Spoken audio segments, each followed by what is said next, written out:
Vamos a hablar de adaptabilidad. ¿Por qué es tan importante saber adaptarse en un mercado global? Bueno, pues porque la adaptabilidad se ha convertido en el factor de éxito más decisivo. Y con esta idea en mente vamos a introducir la primera mesa redonda que lleva como título Be Water My Friend, historias de adaptación de empresas navarras. Y como su nombre indica, pues vamos a escuchar experiencias de cómo haber sabido adaptarse ha sido clave para prosperar. Y es que a día de hoy, en un mercado internacionalizado, tener una estrategia rígida tiene un coste inasumible. La experiencia nos dice que cuando hay una rotura en el suministro global o se cierra un mercado por la razón que sea, mantener una estrategia que no es flexible nos acarrea pérdidas millonarias. Además, el lema Be Water My Friend un poco quiere hacer referencia a dejarse fluir como el agua, nos trae unas directrices de estrategia cultural. Estas empresas navarras que vamos a conocer, que nos van a contar sus casos, pues al igual que el 64% de las pymes que han tenido éxito internacional, lo que han hecho ha sido integrar la adaptación cultural en sus estrategias de entrada al mercado, ajustando los procesos y las negociaciones. Vamos a escuchar cómo esa agilidad temprana en la adaptación cultural pues bueno, se ha convertido en una ventaja competitiva. I said, empty your mind. Be formless, shapeless, like water. Now you put water into a cup. It becomes the cup. You put water into a bottle, it becomes the bottle. You put it in a teapot, it becomes the teapot. Now water can flow or it can crash. Be water, my friend. Bueno, ahora sí, vamos a conocer a las tres empresas navarras que han conseguido adaptarse a los espacios, a los mercados y a esas maneras de hacer en el extranjero y que ahora pues bueno, las podemos tildar como casos de éxito. Para ello, tenemos hoy aquí a Grupo Planasa. Es una empresa con su sede principal en Valtierra y que tiene presencia en 15 países. Es líder en innovación vegetal y en el desarrollo de variedades mejoradas de frutos rojos con el objetivo de desarrollar variedades únicas combinando las técnicas de mejora tradicionales con la tecnología moderna. Para presentarla nos acompaña Milagros Molina, directora corporativa de Legal, Fiscal y Cumplimiento en el Grupo Planasa.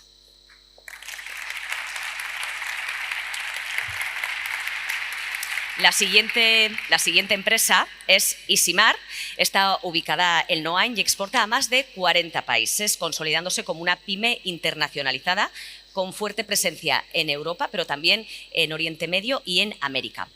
Cuenta con más de 50 años de trayectoria y se dedica al diseño y fabricación de mobiliario para terrazas desde el sector hotelero, de restauración y de oficinas. Luis Sunceta es socio director y es nuestro siguiente ponente.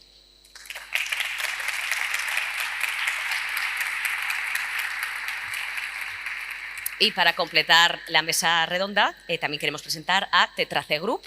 Se trata de una empresa navarra referente en mantenimiento especializado de energías renovables. Cuenta con cerca de 500 trabajadores y trabajadoras y oficinas en 17 países. Ciro Larrañeta es el fundador de Tetrace Group y bueno, pues es el último ponente de esta mesa redonda.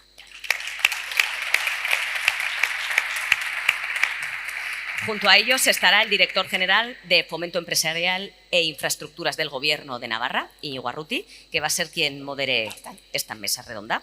Así que, bueno, pues os cedo la palabra a los cuatro.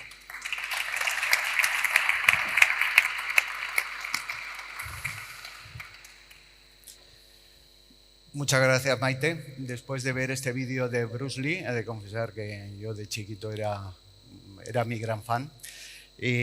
Todos debemos quedarnos con esa idea poderosa, Be Water, my friend. Ser como el agua significa adaptarse a lo que viene, significa adaptarse al entorno, pero sin renunciar a nuestra esencia. Porque en el mundo actual lo único que podemos dar por seguro es el propio cambio. Y por eso la capacidad de adaptación pasa a ser nuestra mayor fortaleza, también la de las empresas navarras, y por eso tenemos este encuentro hoy con 3 empresas navarras magníficas que se enfrentan a situaciones en las que las diferencias culturales fueron decisivas. Vamos a empezar por Planasa. Mila, ongi etorri, buenos días, bienvenida. Cuéntanos una situación en la que haya quedado patente la importancia de conocer y gestionar bien las diferencias culturales. Muchas gracias, Íñigo, y buenos días a todos. Pues estas situaciones se repiten a diario, ¿no? Y me vienen muchas anécdotas a la cabeza. Una bastante representativa a mi criterio es algo que nos sucedió en China, ¿no? Nosotros tenemos allí presencia en China, tenemos un vivero productor de planta, en concreto de planta de arándano, y bueno, tuvimos una situación de una reclamación de calidad de un cliente, ¿no? Empezamos una negociación, unas conversaciones con ellos y bueno, pues con nuestra mejor voluntad, en una de esas reuniones decidimos que participase un acto directivo de la compañía, ¿no? Y digo que lo hicimos con toda nuestra buena voluntad porque en nuestra mentalidad occidental nos parecía que eso era darle al cliente y a la situación la importancia que creíamos que tenía, ¿no? Y bueno, pues contra todo pronóstico esto fue muy mal percibido por el cliente casi se ofendió y bueno, luego entendimos el porqué, ¿no? Ellos nos explicaron que en China, los altos directivos de las compañías, por supuesto, tienen interlocución entre ellos y relación entre ellos, ¿no? Pero esa relación es casi a nivel personal, ¿no? Es un punto muy relacional. Los altos directivos no se involucran en los aspectos operativos y de negocio y solo mantienen la relación, digamos, a alto nivel.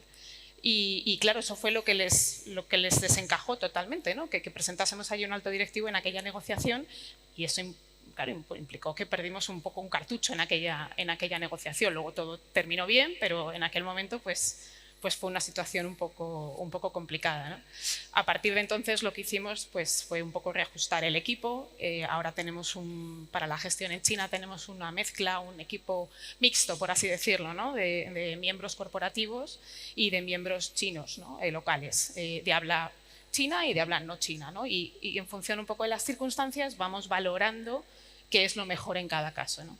Y la moraleja de este caso pues es muy clara, Íñigo, al final es que tú vas con tu mentalidad occidental, piensas que lo que tú vienes haciendo aquí es lo que te va a funcionar y te das cuenta que cuando vas a otros países culturalmente tan diferentes, pues tienes que cambiar la mentalidad y pensar un poco más y probablemente averiguar y planificar un poco mejor tus estrategias porque puede que te equivoques, como fue nuestro caso, ¿no? Muchas gracias, Mila. Isimar, Luis, ¿cuál es vuestro caso? Bueno, gracias, Íñigo, consejero Miquel. Yo primero quería dar, si me permites, dar las gracias a todas las instituciones que ponen aquí, no por haceros la pelota, que también, pero porque nosotros como PYME Navarra, que no exportábamos nada en el 2010, os hemos usado mucho. Y hemos usado casi todas las, ¿no sabéis?, en ICEX, en la Cámara, en el programa internacional del Gobierno de Navarra. Bueno, en realidad todas las que ponen ahí, seguro se me olvida alguna, os hemos utilizado mucho y nos habéis ayudado mucho. Así que gracias e invito a las demás pymes de Navarra verdaderamente usarlo porque tenéis mucho conocimiento, muchos contactos en el exterior y se pueden utilizar. En nuestro caso, y voy al grano, bueno, y aquí veo caras conocidas que estáis muy internacionalizados y podríais contar vuestra anécdota también, pero nos ha tocado a nosotros. En nuestro caso, en el 2000, hace 10 años o así, empezamos a apostar por Estados Unidos. Mi mujer es estadounidense, y entonces quisimos parecer locales desde el principio, ¿no? Entonces abrimos la empresa en casa de mi suegra, en Little Rock, Arkansas, que no era muy glamuroso. Claro, nos decían, ¿por qué está en Little Rock? Bueno, hemos hecho un análisis profundo de consultoría. Luego abrimos un Skype, ¿no? En esa época que había Skype, entonces claro, solo nos podían llamar en horario español, pero bueno, lo cogía yo. Y empezamos a hacer visitas comerciales. Entonces fuimos a California, a la zona de Silicon Valley, y nos presentábamos a firmas de interiorismo, ¿no? Nosotros vendemos sobre todo al prescriptor, que es el interiorista, el arquitecto, para proyectos de hoteles. Y al cabo de un mes de esa visita me llama Tom y me dice, oye Luis, hello, how are you? Me dice, oye, que viniste aquí hace un mes y tengo un proyecto para ti. Ah, joder, qué alegría. Lo único, tengo 3 problemas. Ya, bueno, vamos a ver si los podemos solucionar. Y le digo, primero, the first. Y me dice, bueno, es que son unas sillas que queremos poner en tal, pero necesitan ser de un rojo especial porque el RAL que tú tienes no nos convence, tal. Bueno, no pasa nada, personalizamos, no te preocupes, Tom. Bueno, segundo problema, el plazo. Bueno, ¿y qué plazo necesitas, Tom? Bueno, pues 4 semanas, porque es muy urgente, tal. Bueno, pues no sé, pues ya lo mandaremos por avión, no te preocupes, ya te vas a ver los precios. Ah, vale, ok. Y el tercero, y me dice, el precio. Tenemos un budget por silla. Y yo, bueno, ¿y cuánto es el budget? Y me dice, todavía me río porque me hace mucha gracia a mí mismo, $400, me dice. Y yo, coño, $400. En esa época teníamos la silla más cara, $200. Y yo, hombre, Tom, no te preocupes, que eso lo solucionamos rápido. Entonces, bueno, salió bien, le vendimos al Tom a $400, claro, y por avión. Pero bueno, la moraleja un poco para nosotros fue que Estados Unidos, que ahora para nosotros es el principal mercado de exportación y algunos años supera a España, para nosotros Estados Unidos nos tuvimos que adaptar, nos hicimos locales, pero entendimos que el americano o el estadounidense, ¿no?, que les molesta al resto de América llamarles así, es un mercado muy exigente en cuanto a plazos, en cuanto a personalización. Todos hemos estado en Estados Unidos, o los que hemos estado, vas al Starbucks y puede haber 80 tipos de café, ¿no?, y todo el mundo quiere lo suyo y súper específico. Entonces, nosotros casi todos los proyectos que hacemos en Estados Unidos son personalizados, sea de tela, de color, de tamaño, de tal. Bueno, nos hemos tenido que adaptar. Como fábrica nunca quieres personalizar o no te apetece, pero bueno, estuvimos. Y luego el tema de precio, ¿no?, que para nosotros fue muy importante, es el mercado de más margen, seguramente para todos los que estamos aquí, que vendemos en Estados Unidos, pero también es un mercado muy segmentado, en el cual, si buscan una silla de $400, a ver, yo no quiero ser profesor aquí, yo cuento mi anécdota, no, pero si piden una silla de $400, buscan la que más les guste de $400. En España y en los mercados latinos hacemos lo contrario. Buscamos la que nos gusta y luego intentamos que se adapte a nuestro budget, ¿no? Y eso nosotros aprendimos que la segmentación es muy importante porque pierdes negocios. A lo mejor tienes sillas de $200 muy chulas que la compraría, pero como tienes ese presupuesto de 400, él se va a ajustar a ese presupuesto, ¿no? Entonces esa inflexibilidad, por así decirlo, ¿no?, que tenemos, los latinos somos contrarios, que somos súper flexibles, pues nos ayudó, pues, a hacer una estrategia comercial adaptada, y ahora tenemos sillas de $400, claro. Tenemos sillas desde 100 hasta $2000. Y bueno, esa es. Gracias, Luis. Tengo que decir que no nos usas, nos aprovechas a todo el ecosistema de internacionalización navarro aquí presente que hemos sabido crear y generar. Y bueno, pues es el momento de Terrace. Ciro, tu turno. Bueno, buenos días, gracias por invitarme. Y además me uno, y esto no estaba previsto porque también a mí me ha tocado viajar contigo, con muchos de vosotros, Gregorio Navarra, en estas visitas que hemos hecho a India, me acuerdo en México, me acuerdo en Estados Unidos. La verdad que para nosotros ha sido una ayuda directa y importante. Cuando hablábamos de compartir alguna anécdota, son 12 años de una empresa con perfil internacional. La verdad que tengo muchas, pero he elegido igual la más sencilla porque para nosotros es representativa y por sencilla igual ahí estaba quizás el problema.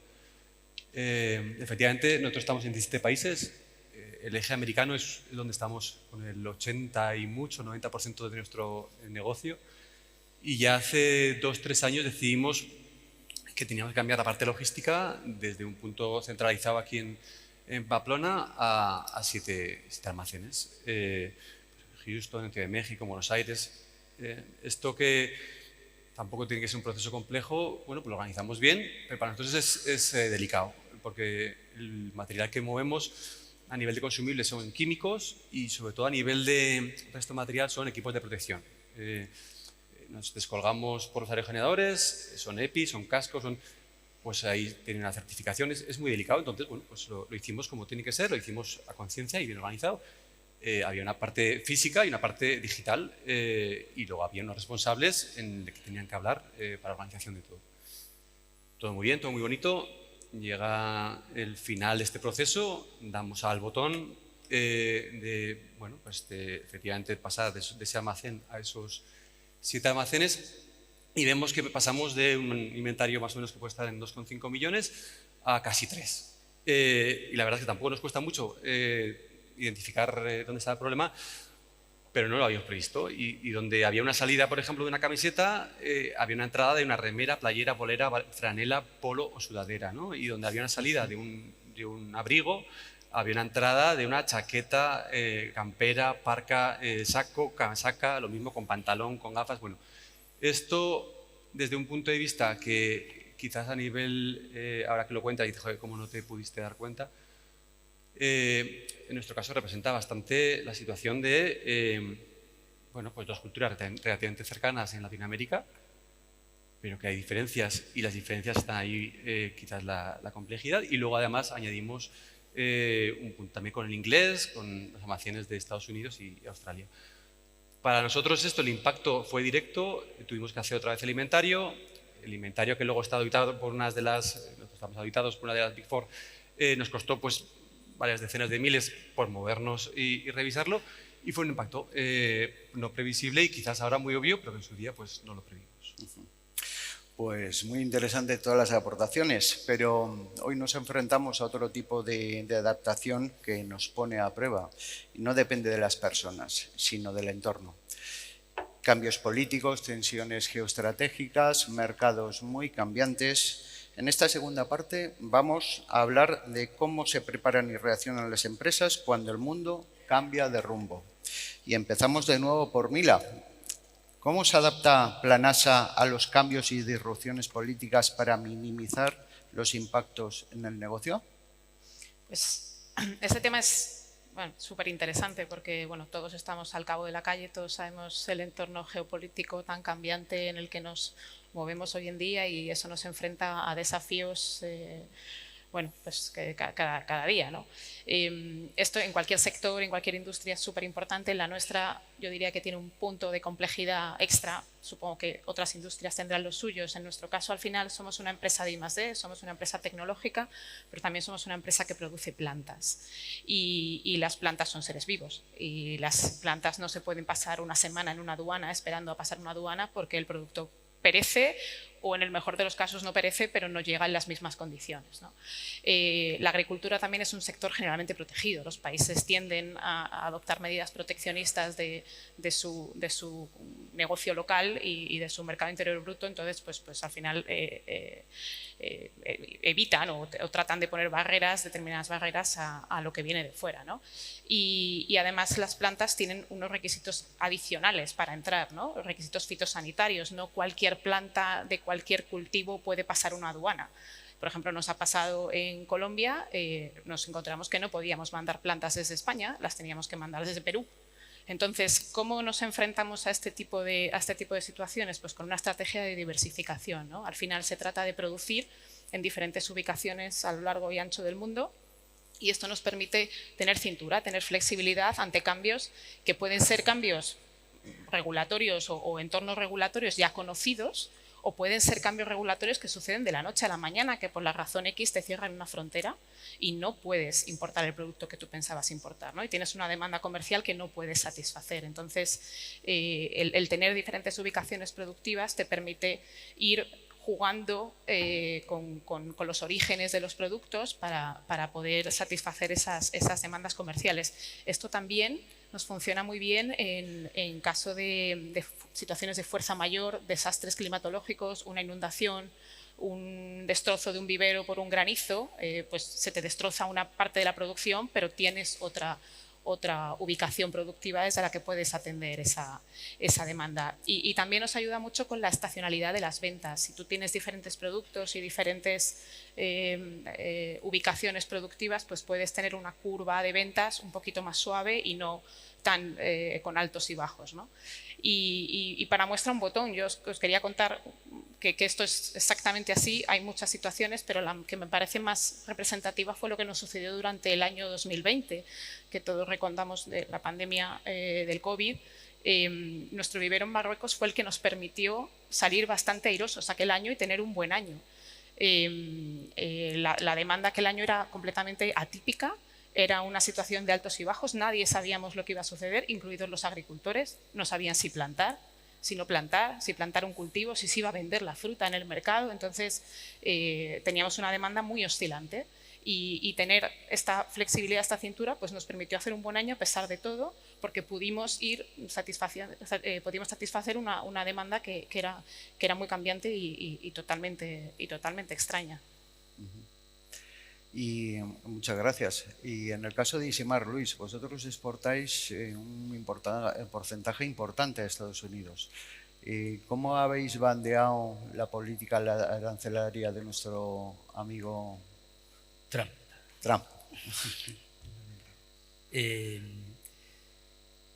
Bueno, yo creo que los que exportamos a Estados Unidos, cuando empezamos a escuchar las noticias, ¿no?, de aranceles, tal, claro, nosotros la primera noticia fue arancel al acero y al aluminio del 50%, eso te mataba, ¿no? Nosotros tenemos empresa, claro, en Estados Unidos ahora, y bueno, decidimos defendernos, ¿no? Entonces, bueno, a nivel práctico, se nos ocurrió el que nuestro producto, que por cierto, no sé quién ha sido, pero estas sillas son nuestras, y las mesas no son las más bonitas, pero son nuestras. Y entonces dijimos, bueno, vamos a defendernos. Entonces, a ver, nuestro producto tiene acero, sí, tiene aluminio, sí, pero no tiene en los $400, no son $400 de acero. Entonces, empezamos a exportar con la partida arancelaria de acero, que era obligatoria, pero cogimos el peso de la silla, 6 kilos, multiplicado por el precio del acero en el London Exchange Market, y eso nos hizo que el 50% del arancel bajara al 2,5%. Vimos que nos lo aceptaban en aduanas y ahora se ha extendido, en nuestro sector se ha extendido mucho y así funcionamos todos, ¿no?, defendiéndonos. Después el 15% que tenemos ahora todos, pues nosotros al tener empresa ya, pues bueno, digo cosas son de perogrullo, seguramente todo el mundo al intentar defenderse pues te defiendes con las mismas armas, ¿no? Pues cogimos y dijimos, bueno, lo que es el precio del producto por un lado, el precio del diseño, el marketing, los costes corporativos y tal por otro, y entonces hicimos 2 facturas, que es completamente legal, y una de producto y otra más de servicios, ¿no? Entonces eso nos hizo reducir al 7,5%. Luego salimos al mercado y dijimos, bueno, ¿y cómo lo vendemos esto, no? ¿Quién paga la cuenta? Y fuimos a nuestros clientes y les explicamos eso y dijimos, venga, pues pagamos a medias. Y nos encontramos 2 reacciones, la reacción del trumpista y la reacción del demócrata, ¿no? Pero fue muy gracioso porque nos decían los dos lo mismo.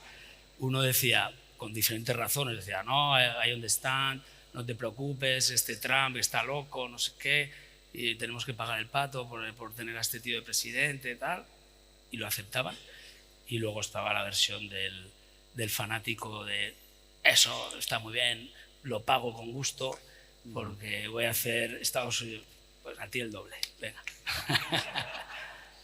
Y bueno, eso es nuestra, un poco, intentar defenderse, pero es verdad que aquí lo hablaba Íñigo, está ahí de cargo Service, y habrá otras empresas de logística, nos ha afectado a todos. O sea, la incertidumbre del arancel en Estados Unidos ha bajado el mercado, nuestro mercado lo ha bajado, son mercados de inversión en hotelería de 30 a 50 millones de dólares. Nosotros somos esto dentro de la inversión, pero la incertidumbre que ha generado el arancel ha bajado en Estados Unidos. Yo creo que todos los que estamos presentes lo estamos viendo que está afectando. Pues nada, muy interesante. Y Ciro, te voy a retar con la siguiente pregunta. ¿Qué habríais hecho diferente en vuestro proceso de internacionalización? A todo lo pasado, claro. Claro.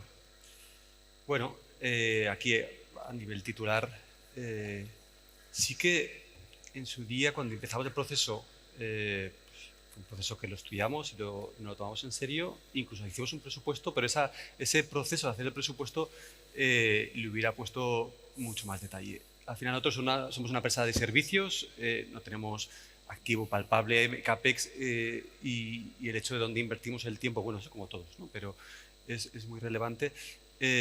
Y más todavía en este proceso que yo ahora pues, no soy socio único, sino tengo socios. Entonces, saber, para nosotros la internacionalización es una inversión importante. Pongo el ejemplo de aterrizar en un país de Latinoamérica, más o menos es de entre 1 y 2 años para ver un cierto equilibrio. Aterrizar en un país anglo, pues ya serán 2 o 3 años pues, en todo el proceso, aterrizar, servicios, contratar, empezar a vender el mercado. Entonces, todo ese tiempo que estamos perdiendo dinero es una inversión y es una inversión o una necesidad de capital que pues, yo no la tenía tan clara y prevista. Entonces, bueno, pues le hubiera dedicado más tiempo a ese proceso. Un segundo punto que también me diría, claramente, nunca me he arrepentido en pagar un buen abogado y sí de lo contrario. ¿Vale? Entonces, eso no quiere decir que hay que ir a Big Four y no, sino pues preguntar a un sitio donde llegas y realmente estar bien aconsejado y en local. Otro, a ver, son experiencias mías, esto no son consejos. Con la mínima duda no tengas socio local. Si te lo puedes permitir, no tengas socio local. Esto es mi experiencia y tengo socios locales y los valoro mucho y los mantengo y los mantendré. Pero en caso de duda, o sea, al 50% no tengas. Esa es mi experiencia. Y luego ya lo último, y esto sí que me lo he aplicado, vale, ahora la tecnología permite la comunicación, permite ahorrarnos muchas, bueno, quizás muchos viajes, pero para mí viajar es importante. Ver, que te vean, es diferente y en este mundo digital que lo facilita todo, para mí esa parte de contacto humano, tanto en interno de la empresa como en externo con clientes, es fundamental. Entonces, bueno, pues en ese caso yo creo que eso lo he hecho bien. El resto me daría pues, algún diferente consejo. Pues os vamos a dejar con las ganas porque teníamos una tercera ronda de píldoras de sabiduría que querían nuestros ponentes compartir, pero por problema de tiempo pues lo dejaremos para otro día. Y al final volvemos a la adaptación, porque como decía Bruce Lee, ser como el agua no significa ser blandos. Todo lo contrario, significa saber ocupar el espacio que nos toca con inteligencia, flexibilidad y energía. Gracias Mila, gracias Luis, gracias Ciro. Gracias.